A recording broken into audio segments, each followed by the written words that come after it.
रायगड, महाराष्ट्रासह देश विदेशातील ताज्या बातम्या पाहण्यासाठी मॅक्स इंडिया लाईव्ह चॅनलला सबस्क्राईब करा आणि बेल आयकॉन दाबायला विसरू नका.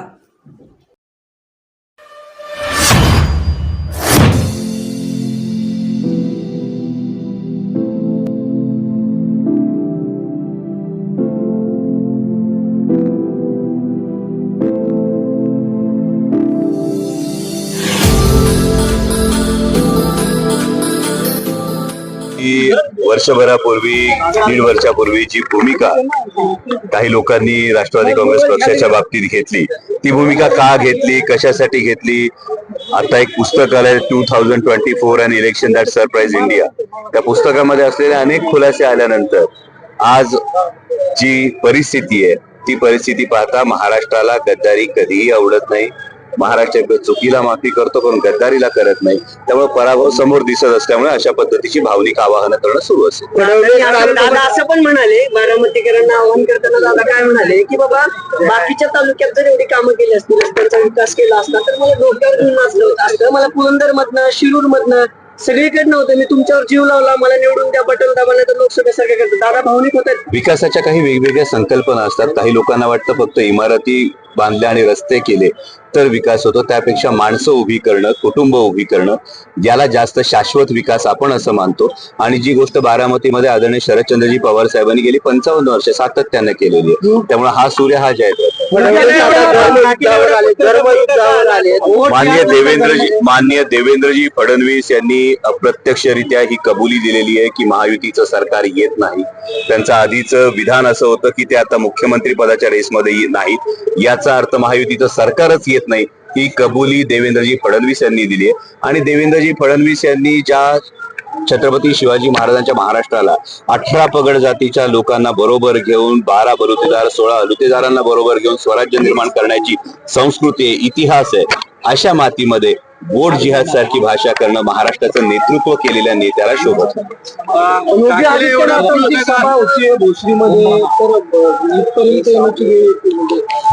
मला असं वाटतं की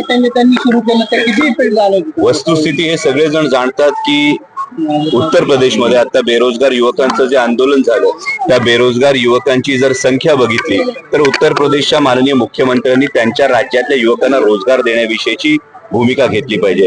झाशी रुग्णालयामध्ये 10 बालकांचा होरपळून मृत्यू होतो आणि उत्तर प्रदेशचे मुख्यमंत्री जर महाराष्ट्राच्या प्रचारात मग्न राहत असतील तर त्यांना हे सांगण्याची वेळ आलेली की त्यांनी त्यांचं राज्य आधी सांभाळावं. निम्मा उत्तर प्रदेश पोट भरण्यासाठी जर त्याला महाराष्ट्रात यावं लागत असेल तर एवढी वर्ष मुख्यमंत्री पदावर राहून नक्की योगीजी करतायत काय, हा प्रश्न त्यांच्याच राज्यातल्या लोकांना तयार होईल. लोकांना मुलाखत दिल्या, त्यांना असं म्हणाले की पक्षफोडीचं राजकारण शरद पवारांनी सुरू केलं.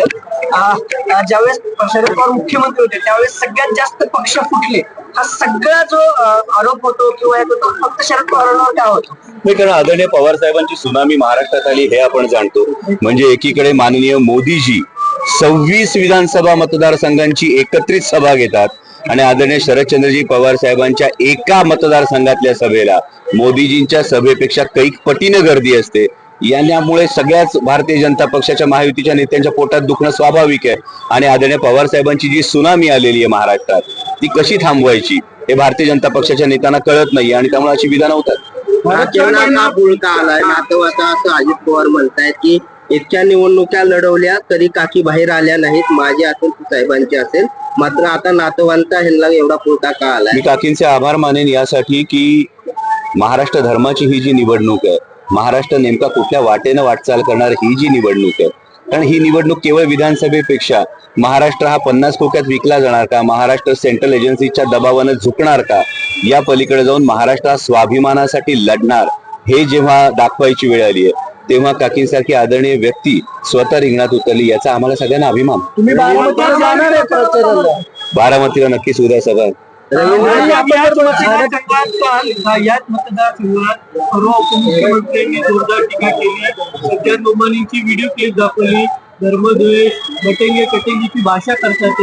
अशा पद्धतीने माननीय उपमुख्यमंत्र्यांना कदाचित देवेंद्रजींना पराभव दिसायला लागल्यामुळे त्यांना हा विसर पडला असेल की बटेंगे तो कटेंगे सारखं विषारी बीज उगवायला ही गंगा यमुनेकाठची भुसभुशीत माती नाहीये. हा सह्याद्रीचा काळा पाषाण आहे, जिथे छत्रपती शिवाजी महाराजांनी 18 पगड जातीच्या लोकांना एकत्र घेऊन स्वराज्याचं स्वप्न उभं केलंय. याचा कदाचित देवेंद्रजींना विसर पडला. कटेंगेवरनं महायुतीमध्ये दोन गट पडलेले आपल्याला पाहायला मिळतात. अजित पवार किंवा इतर नेते समर्थन करत नसतील तरी काही नेते काय वाटतंय? मी आपल्याच माध्यमातून एक मुलाखत पाहिली देवेंद्रजीची, ज्यामध्ये देवेंद्रजींनी डायरेक्ट अजितदादांच्या विषयी विधान केलं, नया है वह. त्यामुळे महायुतीमध्ये आता गंमत अशी झाली की पराभव समोर दिसायला लागल्यामुळं नेमकी पराभवाचं खापर कुणावर सोडायचं. हे तीन पक्ष एकत्र आले, याच्यामध्ये सत्ता हा ग्लू होता, सत्ता हा फेविकॉल होता, पण आता सत्ताच निघाल्यामुळं तिघांची तोंड तीन दिशांना निम्म्यापेक्षा जास्त महाराष्ट्रात फिरलात, 60 पेक्षा अधिक सभा झाल्यात असं एक आकडा समोर आलाय. काय वाटतं असेसमेंट काय, राज्यात काय होईल, आकडा कितीचा कोकणात काय ठिकाणी यश आलंय का, त्याला दोन प्रश्न आहे. आणि हडपसर मध्ये चांगली पॅटर्न पाहायला मिळतो शिवसेनेकडून. हडपसर मध्ये 100% राष्ट्रवादी काँग्रेस शरदचंद्र पवार पक्षाचे प्रशांतदादा जगताप हे प्रचंड मताधिक्याने विजयी होतील. सगळे इंटरनल सर्वेज असतील, इंटरनल रिपोर्ट्स असतील, ते त्याच बाजूने आहे. आणि प्रशांत जगताप यांनी निष्ठेची जी कास धरली, आदरणीय शरदचंद्रजी पवार साहेबांच्या सोबत प्रशांत जगताप धडाडीनं उभे राहिले आणि याचं फळ नक्कीच हडपसरची स्वाभिमानी जनता प्रशांतदादा जगतापांना. नाव चुकलं होतं, तुम्ही व्यवस्थित घेतलं. तो व्हिडिओ खूप व्हायरल झाला आणि दुसरं त्याला धरून साहेब कसं असतं, स्लिप ऑफ टंगचे व्हिडिओ सुद्धा जर व्हायरल करावे लागत असतील तर कदाचित विद्यमानांना हा पराभव दिसतो. तेव्हा कुठेतरी आपल्याला आशा दिसते का, जर विद्यमानांनी त्याच वेळी पवार साहेबांच्या सोबत राहण्याची भूमिका घेतली असती तर आज त्यांना स्लिप ऑफ टंगचे व्हिडिओ असे व्हायरल करावे लागले.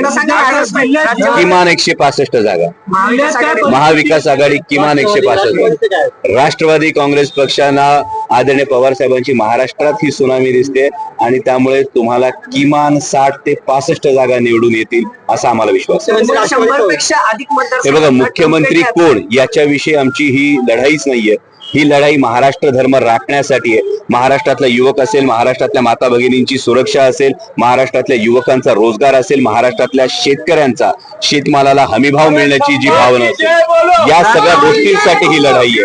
त्यामुळे ही लढाईतून एक मुलाखत पाहिली देवेंद्रजीची, ज्यामध्ये देवेंद्रजींनी डायरेक्ट अजितदादांच्या विषयी विधान केलं, नया है वह. त्यामुळे महायुतीमध्ये आता गंमत अशी झाली की पराभव समोर दिसायला लागल्यामुळं नेमकी पराभवाचं खापर कुणावर सोडायचं. हे तीन पक्ष एकत्र आले, याच्यामध्ये सत्ता हा ग्लू होता, सत्ता हा फेविकॉल होता, पण आता सत्ताच निघाल्यामुळं तिघांची तोंड तीन दिशांना निम्म्यापेक्षा जास्त महाराष्ट्रात फिरलात, 60 पेक्षा अधिक सभा झाल्यात असं एक आकडा समोर आलाय. काय वाटतं असेसमेंट काय, राज्यात काय होईल, आकडा कितीचा कोकणात काय ठिकाणी यश आलंय का, त्याला दोन प्रश्न आहे. आणि हडपसर मध्ये चांगली पॅटर्न पाहायला मिळतो शिवसेनेकडून.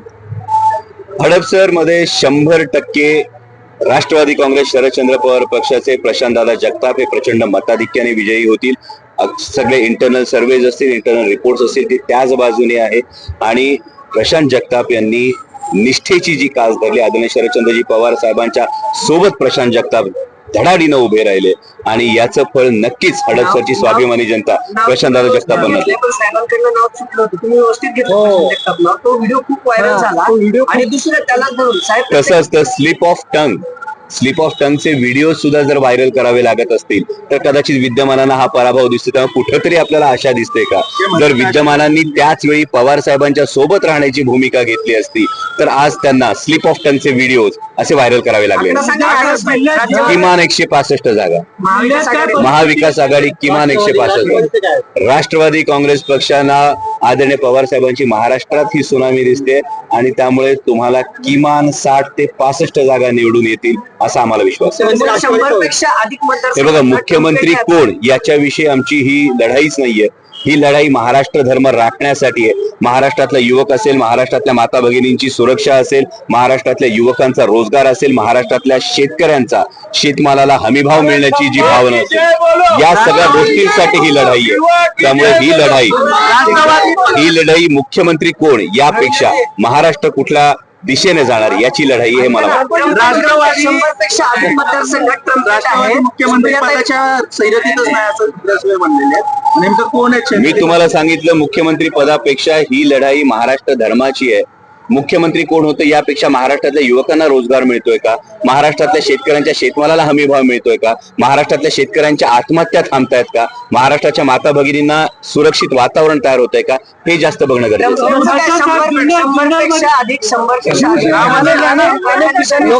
हे बघा, तुमचं हे जे उत्तर आहे जनता सुज्ञ आहे. लोकसभेला एका जागे फटका बसला, पण 31 जागांवर महाविकास आघाडीचे उमेदवार निवडून आले होते आणि आता त्यामुळेच महायुतीला कदाचित निवडणूक आयोगाच्या आडून असा रडीचा डाव खेळावा लागतोय हे जनता जाणते. शिवजन्मभूमी, शिवजन्मभूमी, शिवजन्मभूमीचा शिलेदार हा निष्ठावंतच असला पाहिजे. त्यामुळे शिवजन्मभूमीमध्ये सत्यशील शेरकर हेच आमदार होणार, ही काळ्या दगडावरची भगवी रे. ज्या ठिकाणी त्या ठिकाणी मी स्वतः शिवसेनेचे उमेदवार असलेल्या किमान 4 ते 5 ठिकाणी प्रचाराला गेलेलो आहे आणि त्यामुळे दिवसभर 6-7 सभा चालू आहेत आणि त्यामध्ये जिथे जिथे शक्य आहे तिथे तिथे शिवसेनेच्या उमेदवारांचा मी प्रचार करतो. हे बघा, जर त्यांना वाटत असेल धर्मयुद्ध तर आम्हाला वाटतं हे महाराष्ट्र धर्मासाठी चाललेली लढाई आहे, महाराष्ट्राच्या हितासाठी चाललेली.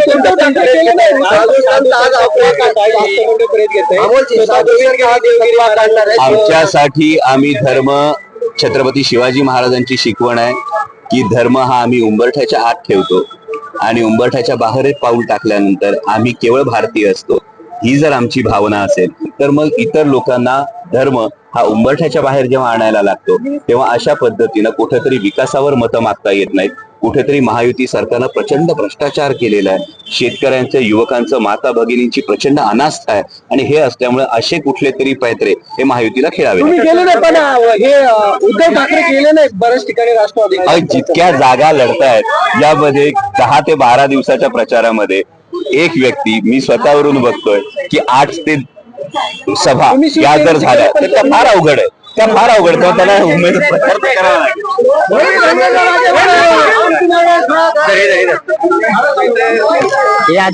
मानत